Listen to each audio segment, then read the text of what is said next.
So today is a sad day because we all just got some pretty depressing news. Unfortunately, it turns out that The Last of Us Part 2, which was mere months away, weeks away even, has unfortunately been delayed, and it's been delayed indefinitely. We don't really know when to expect this game. It seems like Naughty Dog and Sony also don't know when we can expect this game.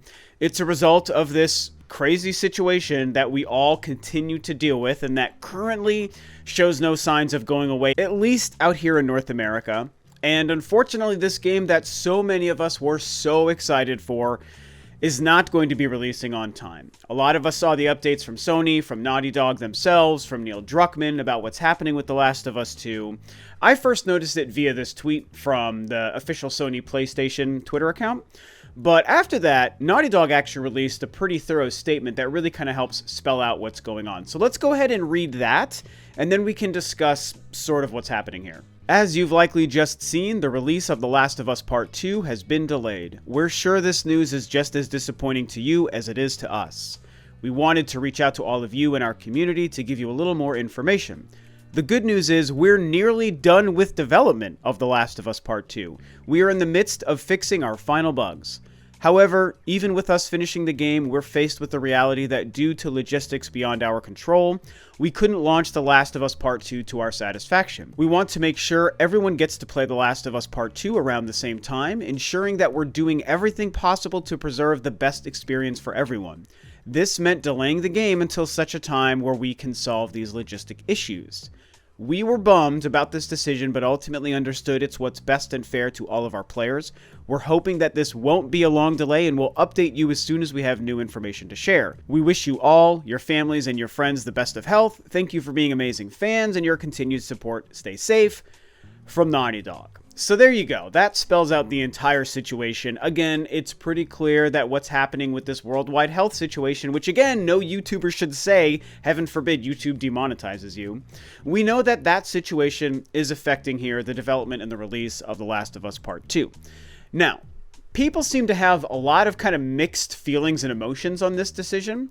A lot of people see it as a really underhanded, schemy sort of business decision that's more about trying to make the most amount of money by releasing it physically than anything being affected for any other reason. Again, because of the health situation or because of, delivering it to everyone at the same time like they state, or whatever the case. And it's a cynical approach to what's happening, and I get it. I don't think it's totally crazy. I'm sure that to a degree, they realize, hey, if we can make this available worldwide to everyone in every way possible at the same time, yes, we can make the most money. We're a business. We made this product first to make money, second to make an artful product that we hope will make people happy. Like, let's be real. Every single company, even your precious Nintendos and Sonys and Microsofts, all of whom I love, you guys know I'm a Nintendo fanboy, that's what we talk about here, they're all in it to make money first and make us happy second.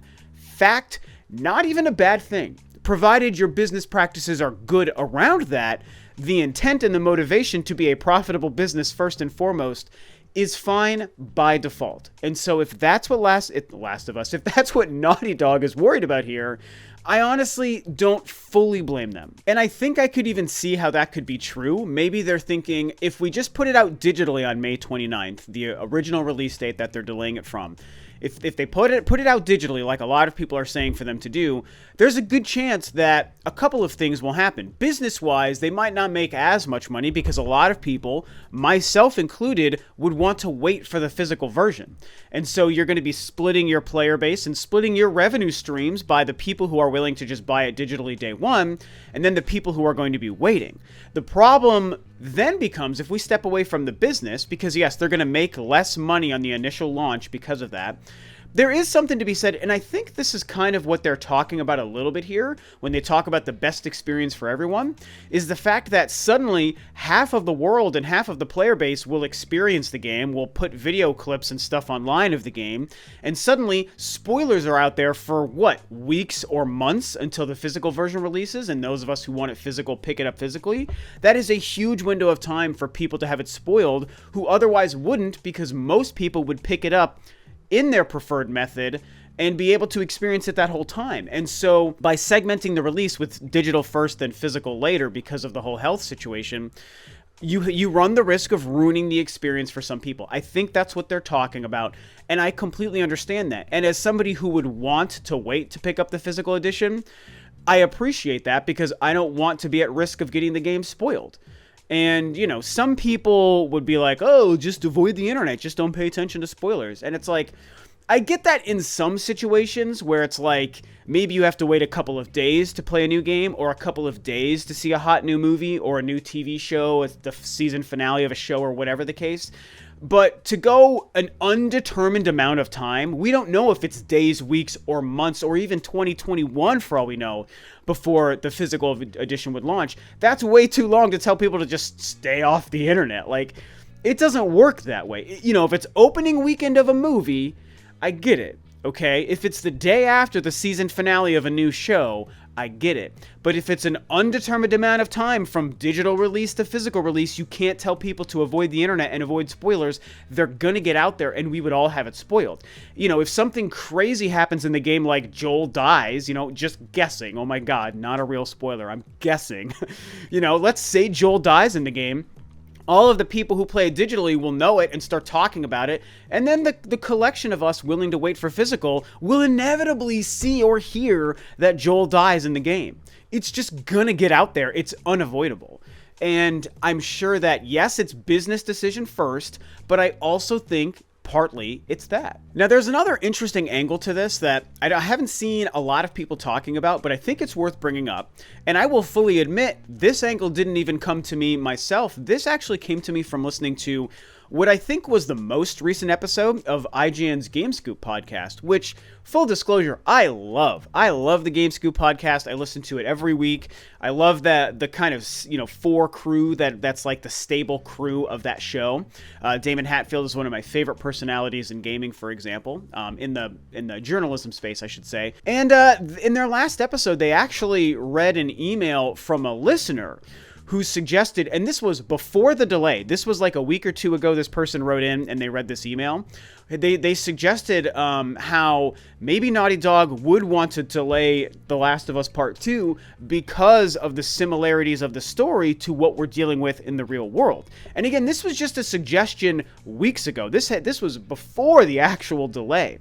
And so on the podcast, they of course discussed the idea. Is the story material of The Last of Us too similar to what we're dealing with this health situation, to the point that it would seem insensitive for some people to release a game with this content during this time? And it was an interesting idea, and it's funny because I actually listened to this yesterday after the delay of Last of Us Part 2. That, by sheer coincidence, I even listened to this yesterday. You know, and I was like, oh my god, like, it's like this person was looking into the future because it turns out they just delayed the game. And so now that we're living in a reality where they did delay the game, what does this mean? Does this have something to do with what this user suggested 2 weeks ago? That maybe they're worried about the sensitivity of the subject matter.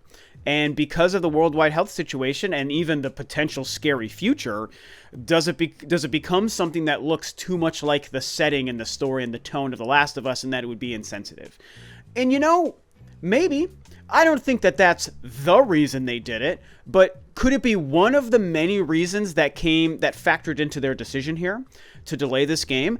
And yeah, I think that it's not a crazy thought. I definitely don't think it's even the main reason. I think a lot of it is not being able to release it physically and digitally at the same time, ruining the experience with spoilers, not getting all of the revenue right away. Yes, the business part of it. But I also think maybe realizing this might not be the correct time to do it. Maybe they're hoping later in the fall that, you know, if this situation subsides and a lot of the world and North America starts to get back to normal, that then it might be a safer or more appropriate time to release a game with this story. A lot of people are also suggesting that the game might be delayed at this point just to release it alongside of the PlayStation 5. Another good theory. It's another thing that's not crazy. I mean, I could see that being... I don't know if that would be the reason that they've done it, but I think that what we might see is because they were otherwise forced to delay the game, maybe they choose to delay it until the release of the PlayStation 5 so that it could be like a cross-generation launch title for that console. I've already been predicting for the last 2 years that the game was going to be a cross-gen launch for PS5. You guys have heard me say that. Maybe not 2 years, probably at least the last year or so. And so I already kind of expected that to happen. So maybe this kind of lets everything line up in such a way that it makes more sense for Sony to do that. And that could be the case. I don't think that that would be a terrible thing. Again, I don't think that they're doing that on purpose. And we can't forget that there's a good chance that the PlayStation 5 is delayed to 2021. I still think the next-gen consoles have a good chance of moving into next year, you guys. Even though Sony and Microsoft have recently doubled down on this year, which is great to see, I'm still a little bit worried about those dates. I'm not going to lie with you. And so I've even thought about making a video kind of discussing my thoughts there. So even this theory about delaying Last of Us for the sake of the PlayStation 5 is kind of up in the air simply because I don't know if we can trust the date of the PlayStation 5. What if it doesn't release holiday this year? If that's the case, then what happens to Last of Us Part 2? Do they still stick to 2020, or would they choose to delay it until next year to make it match with the PS5? It's just a crazy situation that is a great example of the crazy times that we're living in. And it's kind of just beyond our control. And in a lot of ways, it seems like it's beyond Naughty Dog's control to a degree. Because I feel like this is maybe more a Sony decision than a Naughty Dog decision. They talk about how the game is almost complete, which of course hurts to hear, to know that we were so close to the game and it's getting delayed. We're already dealing with like a Cyberpunk delay till September. You know, movies are getting delayed. TV shows are getting delayed. You know, they moved back Wonder Woman 1984. They moved back the finale to the current season of The Walking Dead, which is crazy to me. Literally, the second to last episode of the season airs this weekend, and then the finale, which was next weekend, is now sometime later in the year. What a crazy thing. And I mean, it's going to hurt to have to wait for that. But that's just what's happening. Production of a lot of entertainment, film, television, video games is getting moved around and shifted and delayed because of what's happening. And it sucks, but in a lot of cases, it's the right call. And is that the right call for The Last of Us Part 2? We don't yet know. Personally, while I'm gutted because this was my most anticipated game for the year, one of my most anticipated games of the freaking decade, to tell you the truth, it's probably going to be fine. And I'm willing to allow the uniqueness of this situation to make these things happen. I can't get mad at video game companies and movie companies and TV shows that are changing around what they're doing. This situation is crazy. It's unique, and we all need to be safe. And sometimes moving things around this way means everyone gets to be safe. So these are just my thoughts and opinions on what's going on. It's very unfortunate and depressing. I know. I share everyone's pain. But we have to just let these companies do what they need to do. I'm not mad at them. I'm not feeling like this was an affront on my fanship of gaming. I'm not worried about them making this bad business decision just because they want to make all the money they can on launch or whatever. I mean, I just don't see it as nefarious as people want to say. Businesses are out there to make money. I also think they're worried about ruining the experience with spoilers and whatnot. So I'm okay with it. I'm not offended by it. I'm not so sensitive that I'm going to be offended by these things. It's like, do what you got to do. We'll play the game when it's ready and when it's safer for you to release it the way you want to release it. It's fine. I'm a patient person. Hopefully you guys can be more patient as well. And so that's that. At this point, I've got a day of work ahead of me now, you know, obviously working from home like a lot of people do. As soon as I'm done, I get to start Resident Evil 3, which I just picked up early this morning before recording this video, before then hopping online to work my full day. And so I'm very much looking forward to playing that tonight. And yeah, Last of Us Part 2, it is what it is. Tell me what you guys think. And with that, this video is a wrap. Thanks, of course, as always, for tuning in. This is Rob of Rule of Two Review, and I will catch you guys next time on another video.